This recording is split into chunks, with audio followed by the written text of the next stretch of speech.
ලස්සන බිරිඳගේ රහස.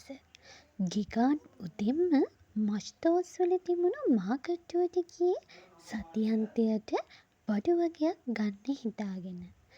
මාකෙට්ටුවට ගොඩ වෙනවත් එක්කම ගිගාම් දැක්කා හොඳට දැකලා පුරුදු මූණක්. ඔහු ටිකක් විමසිල්ලෙන් බැලුවා. නිකෝල්? ඔව් ඒ නිකෝල්. ඔහුගේ පාසල් කාලේ යහළුවෙක්. අවුරුදු 15කට විතර පස්සේ ගිගා මදයි නිකෝල්ව දැක්කේ. ඔහු නිකෝල් පැළඳගත්තා. යෙරවාන් පාසලෙන් අස්සුනාට පස්සේ උඹවත් මුණ ගැසුණෙම නැහැ. ගිගාම්ටත් ගොඩාක් සතුටුයි. ඔව් යාළුවා, මම යෙරවාන් වලින් අස්තරාත් වලට ගියා. දැන් අපි ජීවත් වෙන්නේ එහි. ඔහු Tamante යහපසින් හිටපු කාන්තාව පෙන්වමින් කිව්වා. ගිගාම් ඇය දිහා බැලුවා. නිකෝල් එහාපසින් සුරූපී හැඩකාර කාන්තාවක් හිටගෙන හිටියා. ඇයට තිබුණේ ලස්සන තඹ කොණ්ඩයක්, ලස්සන සිනහව, උස සිහින් සිරුර. මේ මගේ බිරිඳ ලුසි. නිකෝල් ඇයව ගිගාම්ට හඳුන්වා දුන්නා. බිරිඳ? ගිගාම් විමනුවා. ඕ, ෂාම් ඔබට ඉන්නේ හරි ලස්සන ගැහැණියෙක්නේ, ගිගාම් කිව්වා. ඒ කතාවට ලුසිටත් හිනා.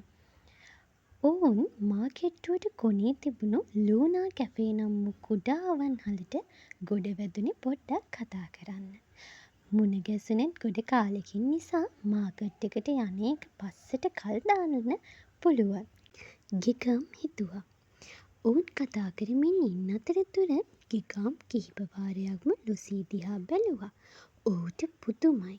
ඇයගේ වයස බොහොම අඩු වයසක් වෙන්න ඇති. නැත්තම් මේ තරම් ලස්සනට සිරුර ඇය කොහොම නඩත්තු කරන්නද? ඔහුට මතක් වුණේ ඔහුගේ බිරිඳ මැගීවයි.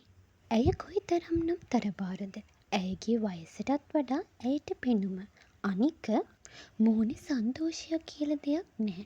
ගිගාම්ට ඇත්තටම පොඩි ඉරිසියාවකුත් ආවා. නිකෝල් සහ ලුසි කතා කරන විටත් එකිනෙකා අත්පටල ගන්නවා. හරියට අලුත බැඳපු ජෝඩුවක් වගේ. hina වෙද්දී හරිම ආදරෙන් එකිනෙකා දිහා බලනවා. උඹලා අලුතින්ද බැන්දේ? ඒක දිහා ටිකක් වෙලා බලාගෙන හිටපු ගිගාම් ඇහුවා. පිස්සුද ගිගාම්? අපි දැන් බැඳලා අවුරුදු 15ක් වෙනවා. මම විවාහ වුණේ ඉස්කෝලෙන් අස්සුන හැටියෙමයි. අපිට දැන් ලොකු දරුවොත් ඉන්නවා. වෙන්න බෑ. ගිගාම් පුදුමයෙන් වගේ ඇහුවා. ඔය දෙන්න කතා කර කර ඉන්න, මම ගිහින් කෑම ඕඩර් කරන්නම්. ලුසි නැගිටලා එතනින් යන්නට ගියා. ඇත්ත කියපන්, උඹලගේ ගෙදර වැඩකාරයෝ දෙතුන් දෙනෙක් ඉන්නව නේද? මොකද උඹේ ගෑණිගේ මූණේ මානසික ගතියක් පේන්නම නැහැ. අනික හොඳට ලස්සනට ඉන්නවත් එක්කනේ. ගිගාම් පොඩි හිනාවකුත් එක්කම කිව්වා. නැහැ බං, වයිෆ් තමයි ගෙදර හැමදේම කරන්නේ. දරුවන්ගේ වැඩයි, ගෙදර වැඩයි හැමදේම. එයා තව පොඩි ජොබ් එකකුත් කරනවා. මොකක්? ගිගාම් පුදුමයටපත් වුණා. ඒනම් උඹලගේ ජීවිතේ වෙන මොකක් හරි රහසක් ඇති. රහසක්? නිකෝල් මොහොතක් කල්පනා කළා. නැහැ, එහෙම දෙයක් නැහැ ගිගාම්. එහෙත් මම මගේ බිරිඳ වෙනුවෙන් හැමදාම කරන පුංචි දේවල් ටිකක් තියෙනවා. පුංචි දේවල්? ඒ මොනවද? නිකෝල් විමනුවා. මම කවදාවත් ලුසිට අතක් උස්සලා නැහැ. හැම පවුලකම වගේ අපේ පවුලෙත් ආරවුල් තියෙනවා. ඒත් අපි කවදාවත් ඒවා හිතේ තියාගෙන නින්දට යන්නේ නැහැ. නින්දට යන්න කලින් හැමදේම කතා කරලා විසඳ ගන්නවා. ඒ වගේම මම හරි ලුසි හරි එළියට යද්දී අපි අනිවාර්යයෙන්ම එකිනෙකාට හාද්දක් දෙනවා. නිදාගනිද්දි ආයෙ අවදි වුණාමත් එහෙමයි. මම හරි එයා හරි කොච්චර කාර්යබහුල වුණත් අපි වැඩපොලේදී අනිවාර්යයෙන් එකිනෙකාත් එක්ක කතා කරනවා. තව නිකෝල් කල්පනා කළා. ලුසි කැමති දේවල් මම එයාට කරන්න ඉඩ දෙනවා.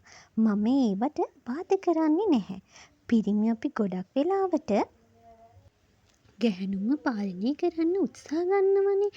ඒක යාළට හරිම වදයක්. මම කැමති නැහැ ලුසිට එහෙම වදයක් වෙන්න. ඒ වගේමයි ගිගාම්, පිරිමි අපි සමහර වෙලාවට ආත්මාර්ථකාමී. අපි අපේ මහන්සිය ගැන හිතුවට එයාලා වෙන මහන්සිය ගැන හිතන්නේ නැහැ. ලුසි මහන්සියෙන් ඉන්න දවස්වලට ගෙදර තියෙන වැඩ ගොඩක් කරන්නේ මම. එයත් එහෙමමයි. පිරිමි ගොඩාක් වෙලාවට ආදරේ පෙන්වන්න කැමති නැහැ. එහෙත් කාන්තාවන් ආසයි ආදරේ විඳින්න. ඒ නිසා පිරිමි අපිට අනිවාර්යයෙන්ම වෙනස් වෙන්න සිද්ධ වෙනවා. අපි කාන්තාවන්ට ආදරේ දෙන්න ඒ අය තවත් ලස්සන වෙනවා. ඒක තමයි ඇත්ත. ගොඩක් ගැහැණු ගෙදර දරුවන්ගේ වැඩත් එක්ක දුක් විඳිද්දි එයාලට එයාලා ගැනම හිතන්න වෙලාවක් නැති වෙනවා. ඒ වෙලාවට අපිත් එයාලට සහයෝගයක් දුන්නා නම් එයාලට තමන්ගේ ලස්සන ගැනත් හිතන්න කාලයක් ලැබේවි. සතුට ආදරය ජීවිතය වෙනස් කරනවා. අපි කරන පුංචි පුංචි දේවල් වලට උනත් පුළුවන් ජීවිතය පුදුමාකාර විදිහට වෙනස් කරන්න. මම හිතන්නේ උඹ කලින් අහපු ප්‍රශ්න වලට උත්තරය ඒක වෙන්න ඇති. මොහොතකින් ලුසි කෑමත් රැගෙන එතනට පැමිණියා. ඔවුන් එතනින් පසුවත් බොහෝ දේවල් එකිනෙකා සමග කතා කළත් නිකෝල් කලින් කී පුංචි දේවල් ගිගාම් මුල මනසම වෙලාගෙන තිබුණේ. ඔහුට තමන් ගැනම දැඩි වේදනාවකුත් පසුතැවිල්ලකුත් ඇති වුණා. ඔහුට තම බිරිඳ මැගීව මතක් වුණා. ඔහු ඇයට හාත්යක් දුන් අවසන් දිනයවත් ඔහුට මතක නැහැ. ඔහු හැව ආදරයෙන් වැළඳගත් අවසන් මොහොතක්වත් ඔහුට මතක නැහැ. ඇය ඇඳුම් ගැනීමට ගිය සෑම විටම ඔහු ඇයත් සමග රණ්ඩු වුණා. ඇය වෙලාවට කෑම එක මේසයට තැබෙන්නේ නැති සෑම මොහොතකම ඔහු ඇයත් සමග රණ්ඩු වුණා. අඩුම තරමින් නින්දට යද්දී ඔහු ඇයට හාත්යක්වත් නොදුන් දවස් අනන්තවත් තිබුණා. විවාහ වී පළමු මාස කිහිපයේ හැරෙන්නට වැඩට යන්නට කලින් කිසිම දිනක ඇයට හාත්යක් දුන්නේ නැහැ. ඔහුට මේ සේරම එකිනෙකට මතක් වුණා. ඒ සේරම චිත්‍රයක් වගේ ඔහුගේ මනසේ ඇඳුණා. ඔහුගේ මුළු හදවතම කඩා වැළපුණා. ඇය දරුවන්වත් රැක බලාගෙන ගෙදර හැමදේම කරගෙන තමන්ව සතුටු කරන්නට කොයිතරම් දුක් විඳිනව ඇද්ද? ඔහු කල්පනා කළා. ඔවුන් විවාහ වන විට ඇය ලස්සනට සිටි හැටි ඔහුට තවමත් මතකයි. එහෙත් දැන් ඇය හාත්පසින්ම වෙනස්. ගිගාම් එදා මාකෙට්ටුවට ගියේ නැහැ. ඒ වෙනුවට ඔහු නිවසට ගියා. ඔහු නිවසට යන විටත් මැගී කෑම පිසමින් සිටියේ. ඇය තරබාරුයි. විවාහ වන විට තිබුණු ලස්සන දැන් ඇයගේ අහලකවත් නැහැ. මූණේ තිබුණු සිරියාවත් පහව ගිහින්. ඒ සේරම තමනුත් වරදකරුවෙක් බව ගිගාම් හිතුණා. අර පුංචි කරුණු ටික මමත් කළා නම් ඔහු ඔහුටම දොස් පවර ගත්තා. මැගී ළඟට ගිය ඔහු ඇයව වැළඳගත්තා. ඒ වැළඳ ගැනීම තුළ තිබුණේ කිව නොහැකි තරම් වූ වේදනාවක්. මට සමා වෙන්න රත්තරම්, ඔහු ඇයට කිව්වා. පසුවදන පිරිමි අපි බහුතරයක් ඇත්තටම ආත්මාර්ථකාමී. අපි ආදරේ විඳින්න කැමති, එහෙත් ආදරය දෙන්න කැමති නැහැ. මේ කතාව අපි හැමෝටම ආදර්ශයක් වේවි. ඔබේ බිරිඳට ආදරේ ලබා දෙන්නට, ඇයට ආදරේ පෙන්වන්න කිසිම දවසක ආදරේ හංගගෙන ඉන්න එපා. ඔබේ ජීවිතය තවත් ලස්සන වේවි. යාළුවනේ, මේ කතාව මා විසින් රචනා කරන ලද්දක් නොවේ.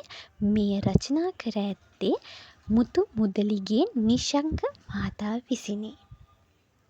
මගේ යාළුවෝ හැමදෙනාම මේ කතාවට ගොඩාක් ආස වෙන්න ඇති කියලා මං හිතනවා. මේ වගේ තවත් ලස්සන කතාවක් අරගෙන මං ඉක්මනටම එන්නම්. මගේ වීඩියෝ එක බලපු ඔයාලා හැමදෙනාටම ගොඩාක් ස්තුතියි. බුදු සරණයි. පරිස්සමින් ඉන්න. ඔයාලා හැමදෙනාටම යහපතක්ම වේවා.